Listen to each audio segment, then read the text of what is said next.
Perú 21. Mi nombre es Patricia Quispe y hoy estamos en La Voz del 21. Nos acompaña un ex parlamentario, un ex congresista de la República, bastante reconocido, un político que es muy estudioso de la historia del Perú, de la coyuntura política, y con él vamos a analizar ahora qué es lo que está pasando luego de las bravatas con las que el presidente de Colombia, Gustavo Petro, ha tratado de intimidar al Perú. Buen día, ¿Qué tal? bienvenido al set de Perú 21 TV. Muchas gracias por la invitación. No, gracias a usted por venir. ¿Qué es lo que está pasando con el señor Gustavo Petro, que nos ha lanzado una serie de intimidaciones, de agravios verbales y el desconocimiento sobre todo de un tema que ya estaba zanjado por un tratado de 1922? Es zanjado y totalmente zanjado y en beneficio de ellos además, ¿no? Porque fue un desprendimiento y una actitud muy generosa del gobierno peruano, de Leguía, que quiso darle a Colombia mucho más de lo que le correspondía y que le permitió además a Colombia tener pie, frontera, ribera al río Amazonas. Así que lo que está haciendo el señor Petro está abriendo una herida que no existía, está desconociendo 100 años de fraternidad con el pueblo hermano de Colombia por asuntos estrictamente políticos y personales. Su odio y su rencor hacia la señora Dina Boluarte es manifiesto. La señora Dina Boluarte ha estado 3 veces con él y no le ha dado la mano, y eso evidentemente puede haber influenciado también negativamente en Petro. Lo cierto es que está creando un problema que no existía y está rompiendo insisto, una amistad fraterna que tiene ya 100 años de duración. Y creo que cuando se vaya Petro, se irá esa enemistad y volveremos a la convivencia pacífica y armoniosa que siempre hemos tenido con los hermanos colombianos. Hay que recordarle a la teleaudiencia de Perú 21 qué es lo que estamos no reclamando, sino defendiendo nuestra soberanía sobre un territorio que fue delimitado en un tratado de 1922, pero usted conoce mucho el tema y quisiéramos que nos explique, por favor, cuál era la coyuntura que nos llevó a firmar este tratado y qué tan generoso fue el Perú con Colombia, que ahora reclama sobre una tierra que no le corresponde. En realidad, Leguía era un dictador, como todos sabemos, gobernó del 19 al 30, antes había gobernado del 8 al 12 del siglo pasado, vanidoso, autócrata, y él quería cerrar fronteras. Tenía la razón en el sentido de que decía que un país no podía vivir sin fronteras. Era importante cerrar las fronteras y tenía la obsesión de terminar y de arreglar el plebiscito de Tacna y Arica y la recuperación de Tacna y Arica. Él había peleado en la batalla de Lima, de joven, muy joven, en la Guerra del Pacífico. Y efectivamente Chile lo arregló el tema el año 29, pero antes arregló las fronteras con Bolivia de una manera también generosa. Resolvió las fronteras con Brasil. A Brasil se le entregó un territorio del Acre, que era reconocido por el Perú, 450.000 kilómetros cuadrados, a Bolivia algo así como 100.000. Bolivia había regalado parte del Acre peruano a Brasil, no lo reclamamos. Y la mejor prueba de que a Brasil se le dio todo es, por ejemplo, la capital de Acre, que se fundó a los meses siguientes de la firma del tratado con Brasil. En el año 1909 se formó la capital, que se llama Río Branco. Y si usted va a Río Branco y busca un río, no hay ni un río. Era el varón de Río Branco el que se llevó el nombre de esa capital, porque fue el varón que firmó el tratado con Velarde en época de Leguía para recibir del Perú 450.000 kilómetros cuadrados. Y luego pasó a Colombia. Habiendo arreglado con Bolivia y con Brasil, el siguiente país para arreglar era Colombia, las fronteras definitivas con Colombia. Y aquí también hubo una absoluta generosidad, porque Leguía quería romper un poco el eje Quito-Bogotá, porque los dos países querían además llegar al Amazonas. El Amazonas, pues, ha sido la obsesión de todos estos países que tienen selva amazónica. Y recibió a Lozano, el ministro de Colombia, Leguía, el año 22, en la noche además, en Palacio de Gobierno. Aceptó un borrador de los colombianos, y en base a ese borrador se hizo un tratado sin que Leguía consulte con nada ni con nadie. Muy peligroso.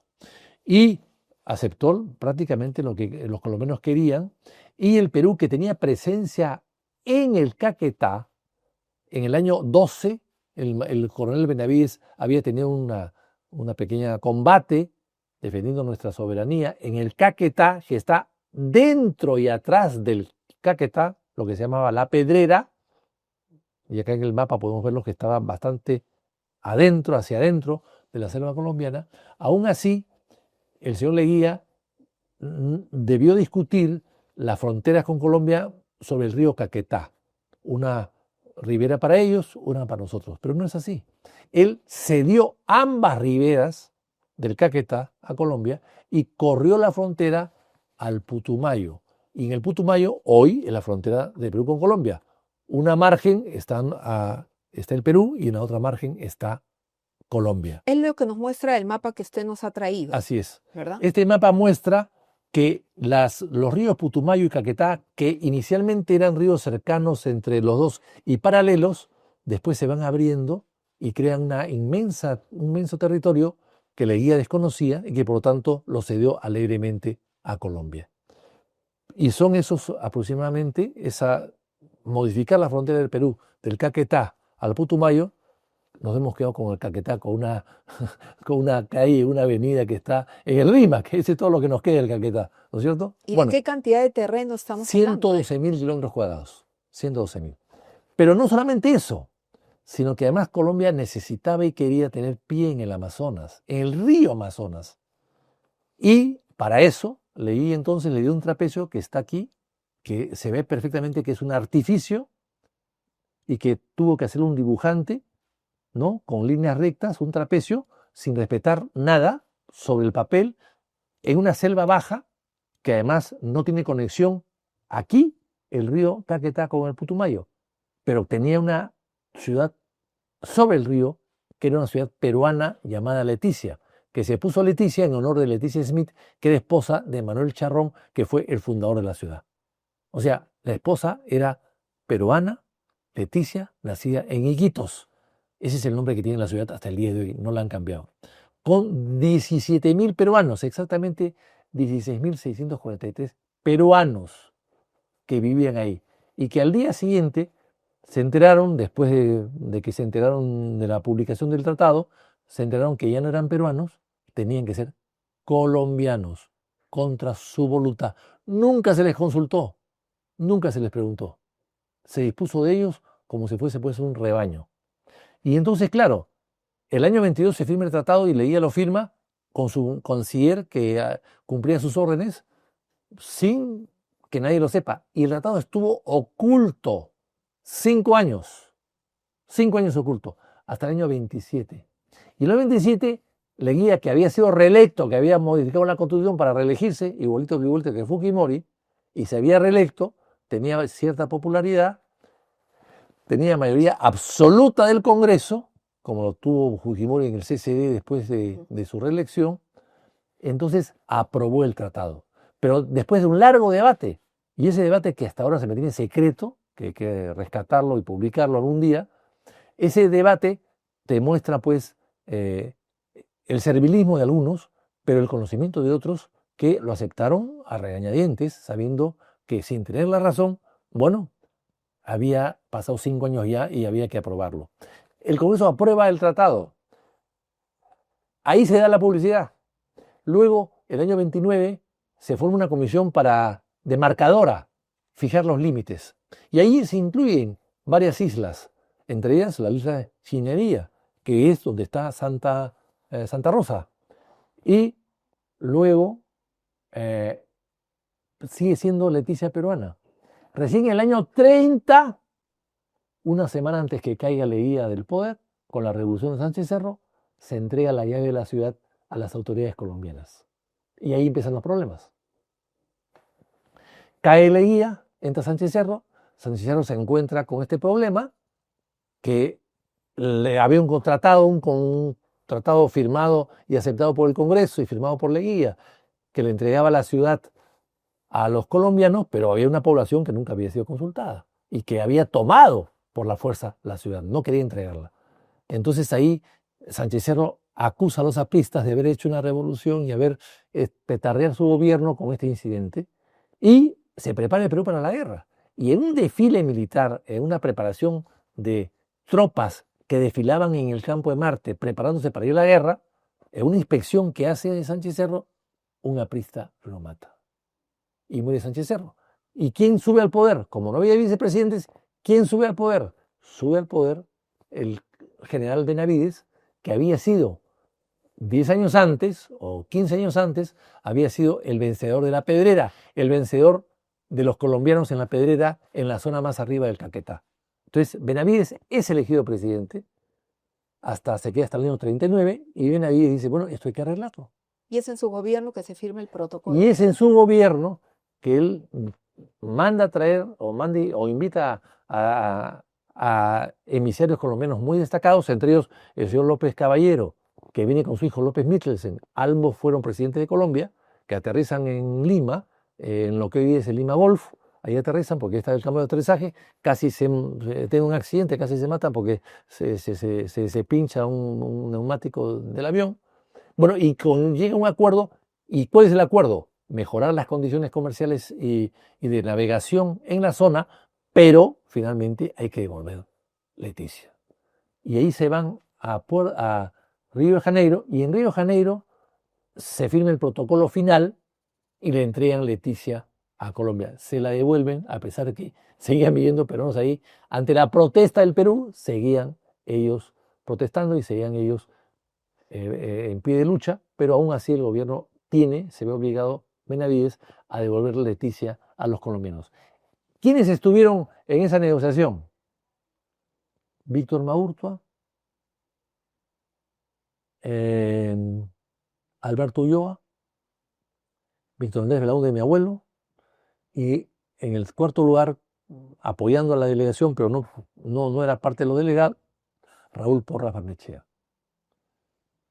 Ese es el protocolo de Río, que terminó con el incidente y evitó una guerra, porque el Perú había mandado inclusive toda la armada peruana a través del Cabo de Hornos, dar toda la vuelta. Y ahí estaban subiendo por el Amazonas para llegar a esa zona. Pues, se demoraron en llegar pues tantos meses que cuando llegaron ya no había guerra. En realidad no hubo una escaramuza, pero nada más. Murieron más personas por la fiebre amarilla y por la malaria que por las balas que pueden haber disparado. Colombia no tenía aviación, había contratado pilotos alemanes y aviones alemanes. Y el Perú en ese momento quiso evitar la guerra, a pesar de que, a pesar de todo, había cierta preparación, pero se quiso evitar la guerra porque había el trauma de la guerra del Pacífico que hasta el día de ese momento afectaba a la sociedad peruana.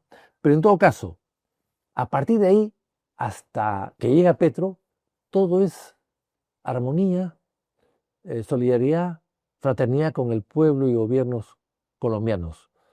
Los colombianos se han vuelto muy amigos del Perú, y los presidentes de Colombia que han venido al Perú lo han hecho con una gran disposición y con un gran ánimo de poder acercar lazos con Colombia. El Perú tiene negocios, aquí muchos negocios colombianos se extinguen en el Perú y lo hacen bien, y el Perú tiene menos, algunos negocios también en Colombia, pero ha sido 100 años de una relación fructífera que lamentablemente el señor Petro quiere petardear, pensando un poco en sus intereses personales. Y en su último año de gobierno. Y en su Petro último año de inicia gobierno. su último año de gobierno Así es. en medio de una serie de denuncias, graves denuncias, que lo involucran, y todo indica que lo que él busca es recuperar esa popularidad asumiendo un discurso nacionalista a través del cual pretende desconocer la soberanía del Perú sobre un territorio que fue avalado por un tratado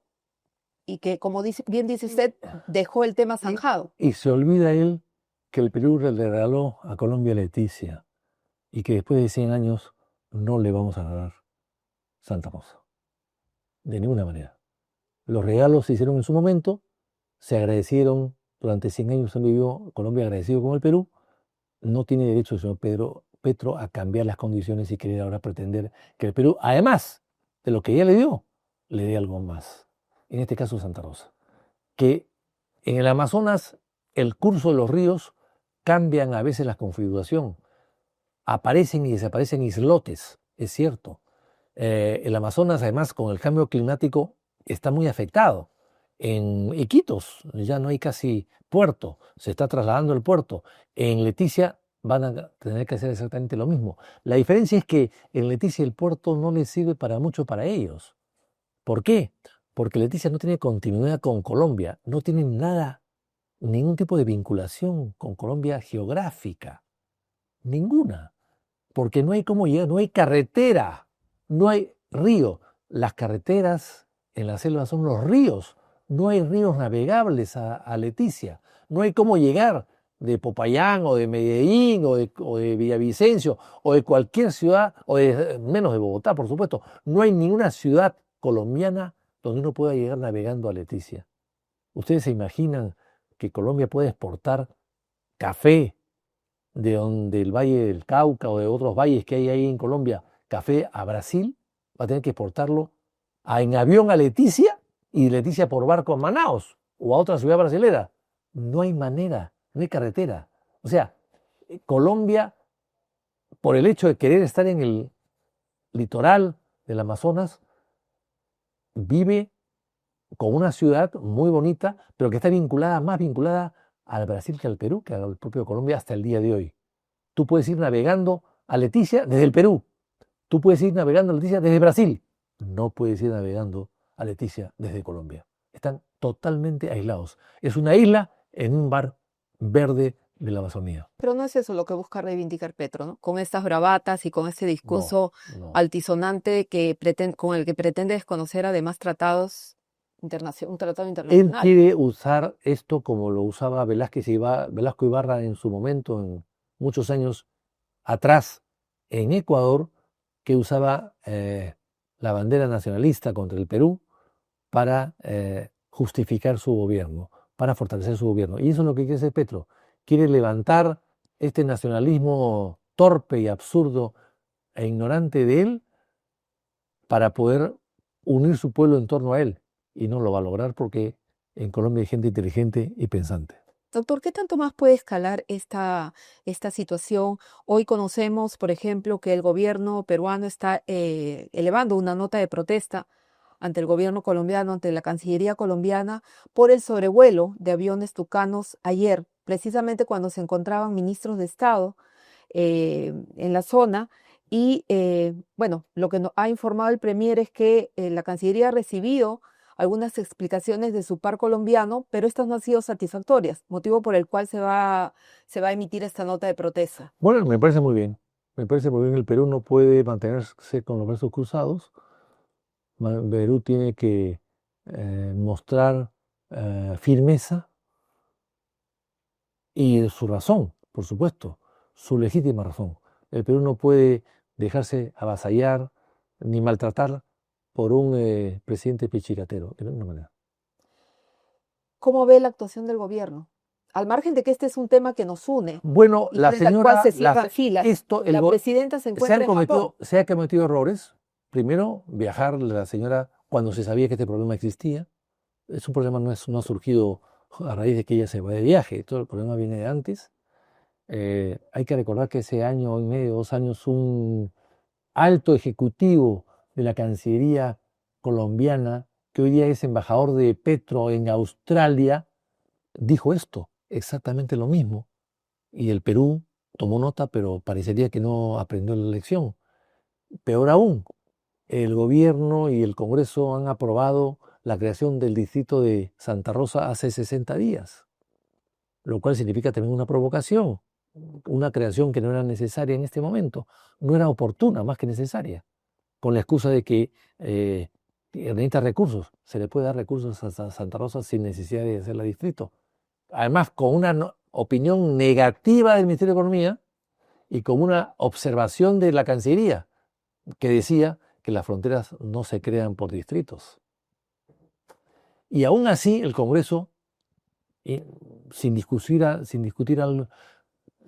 nada y sin pasar este proyecto por la Comisión de Relaciones Exteriores que debió opinar, nadie se opuso. Y fue casi aprobado por unanimidad y empujado por el Ministerio de Defensa, que sabe de defensa pero no sabe de relaciones internacionales, nada, absolutamente nada. Entonces, yo todo esto de aquí me parece que han sido metidas de pata que han eh, echado leña a la hoguera, lamentablemente. Ahora, se habla de una reunión mixta de inspección de frontera que estaba programada inicialmente para octubre y se ha anticipado para septiembre. Eh, ¿Qué podría lograrse con esta reunión y qué va a pasar si en los próximos días Petro sigue con este discurso? ¿O usted cree que este tema va a amainar un poco No, hasta septiembre que yo surja la reunión? creo que si las cosas siguen como están, el Perú tiene que romper relaciones con Colombia, lamentablemente. Hoy día no hay embajadores, pero sí hay embajadas. Y lamentablemente, si esto sigue así, el Perú tiene que ser firme.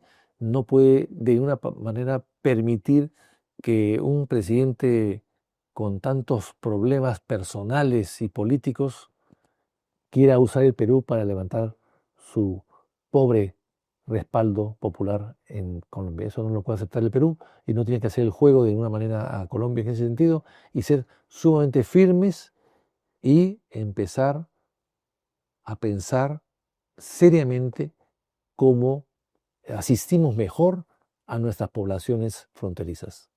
No es necesario crear distritos para atenderlas mejor. Se puede atenderlas mejor perfectamente bien desde la provincia, desde la región, del gobierno central y darle la importancia y satisfacer las necesidades que tiene. Pero son necesidades que están ahí desde hace muchísimos años y sobre los cuales el gobierno pareciera que recién pone el foco de atención cuando surge un conflicto de este tipo. Exactamente. ¿Por qué esperamos a que Bueno, pasen estas cosas? porque creemos que la paz de nuestras fronteras es casi unas circunstancias de de unas circunstancias inamovibles, eh, que los derechos que tenemos nos hacen vencedores, y no es así. Las fronteras hay que cuidarlas, y tienen que cuidarlas en primer lugar nuestras Fuerzas Armadas, que están hechas para eso. Es su función primordial.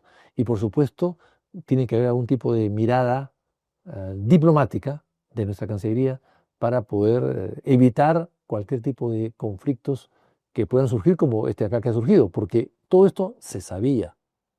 Y el Estado peruano, en vez de prepararse para cualquier tipo de crítica y embestida de Petro, lo que ha hecho es darle facilidades para que lo pueda hacer. Hay fotos donde Petro, al ir a Leticia, por ejemplo, em,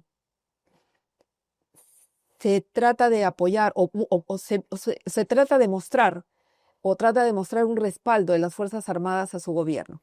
Condecora a militares dando una suerte de mensaje de que cuenta con el apoyo de las Fuerzas Armadas de Colombia. ¿Qué cree usted que puede pasar allá? Si es que Él esta situación se necesita el da. apoyo de la Fuerza Armada para enfrentarse al Perú.